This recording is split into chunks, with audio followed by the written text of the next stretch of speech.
Hello, welcome to Glasgow Rangers Nation with me, your host, Owen James, the channel that brings you your team every single day, guys.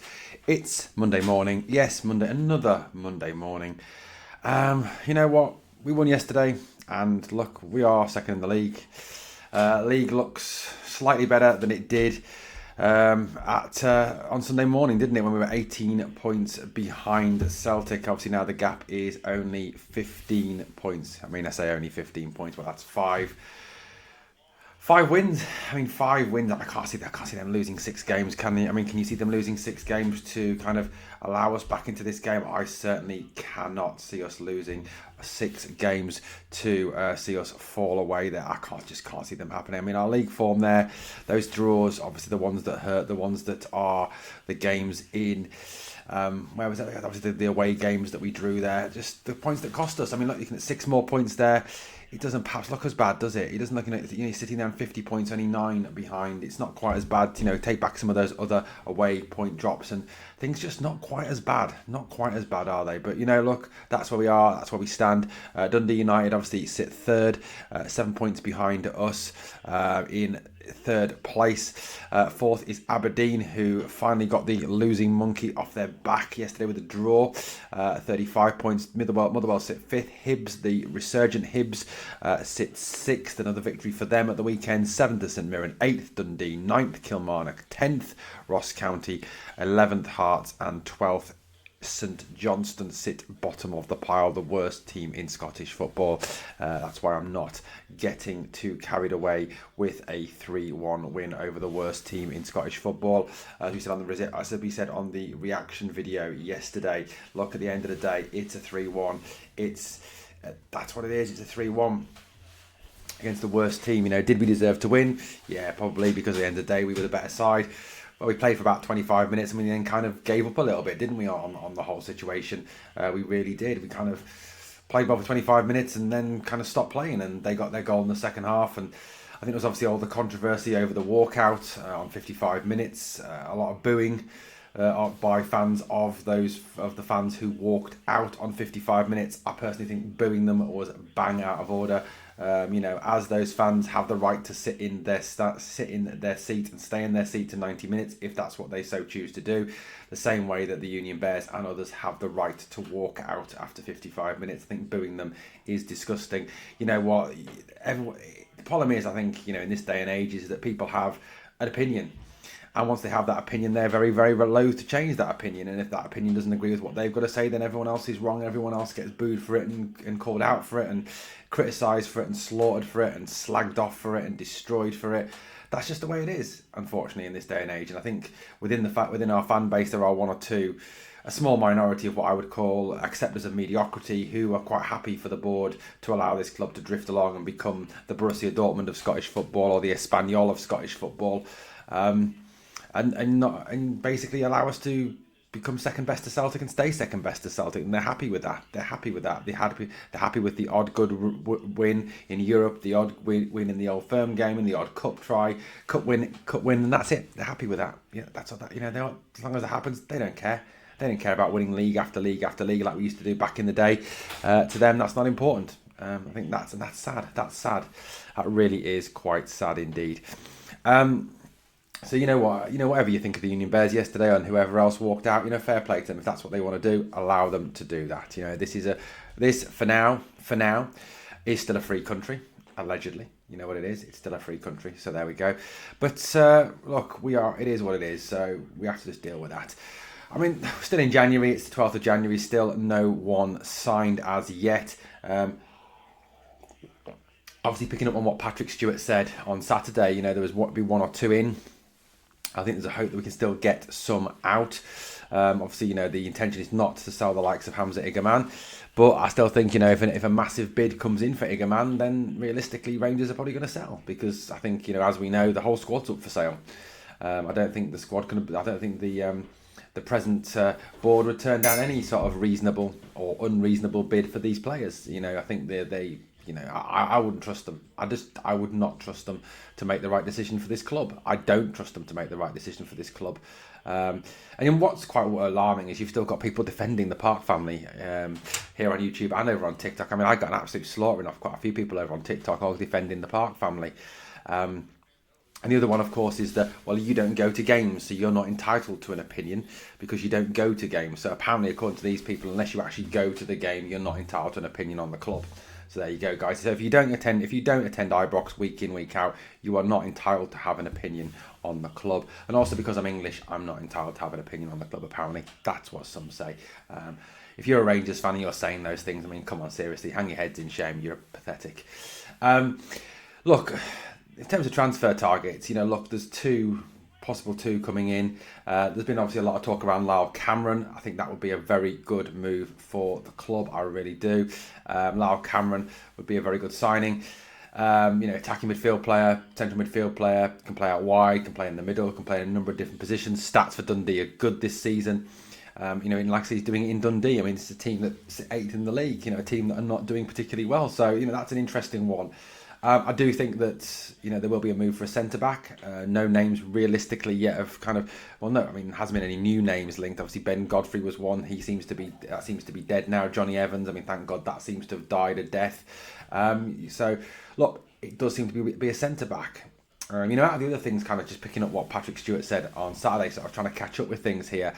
I think it was quite telling that he said that Clement has the full backing of the board and that he'd have obviously, sleepless nights over this and kind of trying to decide what the best plan for the club is. I'll be honest with you, my biggest worry, guys, is that Patrick Stewart does not have any independence of thought or any independence of decision making. I honestly believe that he is little more than a puppet for the present board. I honestly believe that statement was made with the board breathing down his neck. The issue I've got, I think, is realistically for this club is that the board have far too much power over the club. You've got people running this club who have, effectively running this club and telling Patrick Stewart and others what to do, like the Park family, for example, who are an absolute disgusting, just virus in our club, who have zero knowledge of football. I mean, they've probably got an intimate knowledge of the local Chinese takeaway menu, but very little knowledge of how to run a football club, as Graham Souness and Simon Jordan both said. So, that's the worry, that this is all coming from the board, a group of people who've been massively incompetent and have failed season after season after season with our football club. So, look, realistically, if they're pulling the strings and if they're the ones, basically telling Patrick Stewart what to do, then this club is not going to improve. It is not going to get any better because, year after year, they have failed to run this club, made bad decision after bad decision, which has cost this club millions and millions of pounds. They're not fit for purpose. We know that. We all know that. And we all know they need to go. The only ones who don't seem to know they need to go is them, because all they're interested in is the status of being a Rangers director and loving the ATM situation where they can take money out of the club. Patrick Stewart is the football man. Whatever you think of him, whatever you think of that statement that he made on Saturday, I think that he had very little independence in that statement on Saturday. Now looking into it, I think he genuinely, I don't think he speaks for himself there. And I think it's wrong that the board are not allowing someone who is clearly a football man, who has vast experience in football, to run the club. Because at the end of the day, you should be allowing the person who has the football knowledge to run the football club. It makes zero sense to for these people, these businessmen who are probably shonky businessmen, or the worst businessmen I've ever heard of, run a football club they're not fit to run. It is what it is, and it looks like Clement will be here to the end of the season. I think that's a massive mistake. I think that will only take the club further and further backwards. We are moving backwards at this moment in time. We are not, moving forwards. We are not making progress on the field. The team is no better than it was at the end of last season. At the end of the day, in fact, I think it's worse. And I honestly believe, and I think there's kind of a hope within the board and within the executive management group of this club that we get all our players back from injury. We sign a couple of players in January, and suddenly everything turns out rosy, and we go on an unbeaten run, and we do this, and we win the Scottish Cup, and we get close to Celtic, and everything's rosy. And at the end of the season, they don't have to sack Philippe Clement. I don't think it helps. I genuinely don't. Honestly think that if on Wednesday against Aberdeen we had a fully fit back four, we had a fully fit team to pick from, I think it changes nothing. I don't think you see any better football. I don't think you see any better style of football, because at the end of the day, the issue is not the players. It's it's the manager is the issue.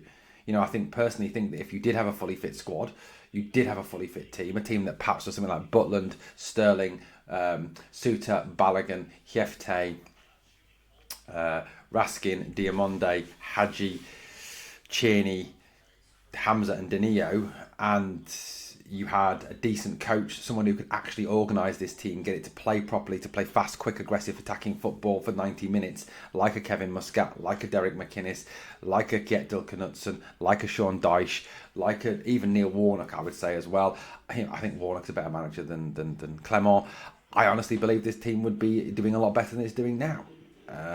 Does it win the league? I don't know, but it would not be certainly struggling to beat the likes of St Mirren and Motherwell, which it quite clearly is. And we all know, look at the next four games. I mean, the next four games there at the bottom of the screen, you can see Aberdeen, Ibrox, we've then got Fraserburgh in the Cup, Man United away and Dundee United away. I mean, I'll be honest with you, looking at those four ties, I mean, the Man United one in Europe doesn't particularly concern me. I know Man United are getting back into form. They went through in the FA Cup tonight, knocking out Arsenal on penalties.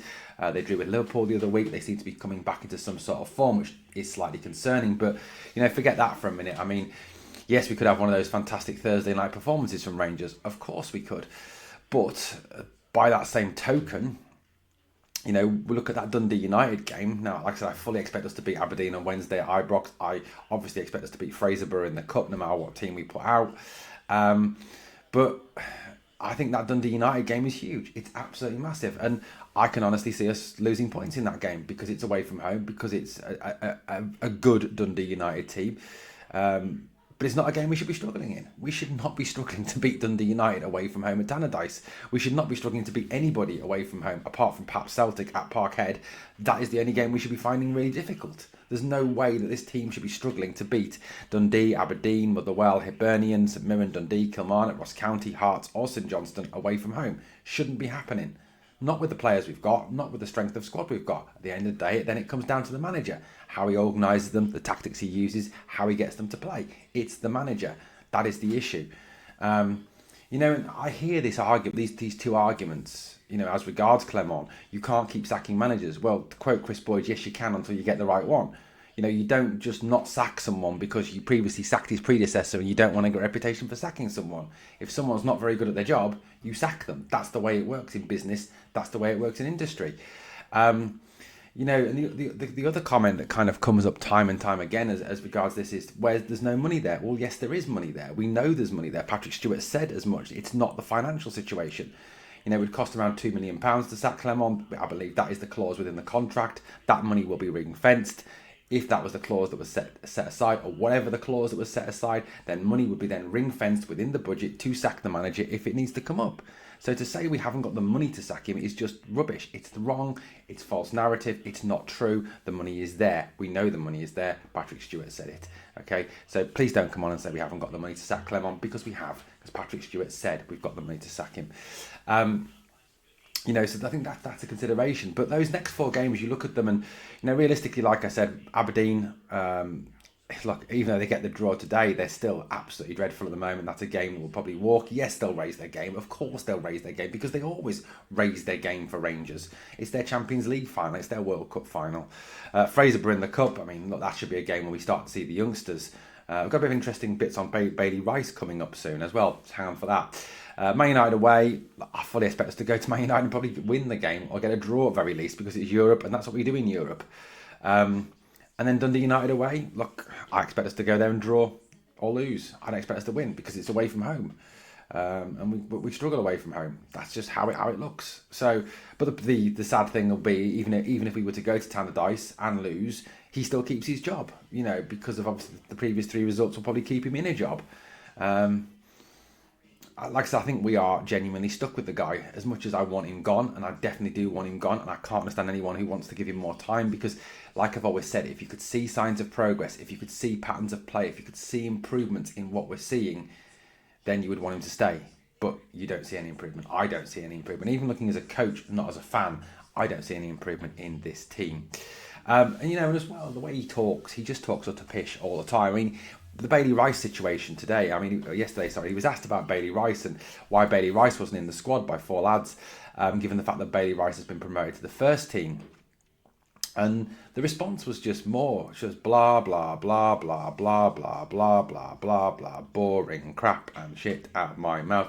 He talked about the fact that the question was quite apt. It's a game we were winning easily. Would that not have been a great time to bring on a youngster like Bailey Rice? Clement said, well, that's with hindsight. We didn't know at the start of the game that was going to be the situation.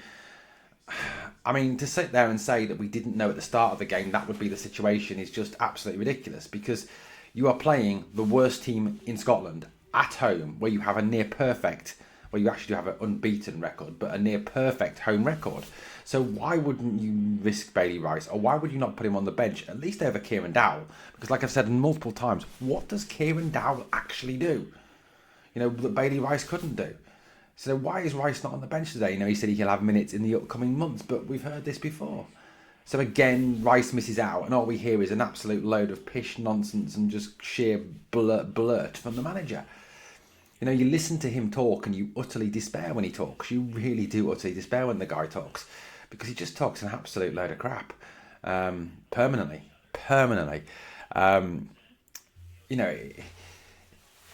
It's guys, I'd love to look at the way I feel at the moment. I'd love to be able to sit here and make a positive video. I really would, because it would really help me personally as well. But it's really difficult. It's tricky at the moment because things are not good at this football club. Really, genuinely are not good at this football club.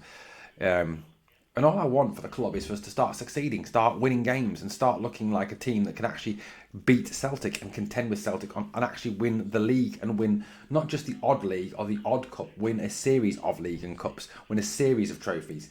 3 trophies in 13 years is not acceptable. And I think the problem is there is a group within the fan base that are willing to accept that now, and it needs to stop. It genuinely does need to stop. Right, guys, I'd love to know your thoughts on what we've covered in the video today. Thank you for watching Glasgow Rangers Nation. As always, on the way out, please like, sub and comment. And remember always, we are the people.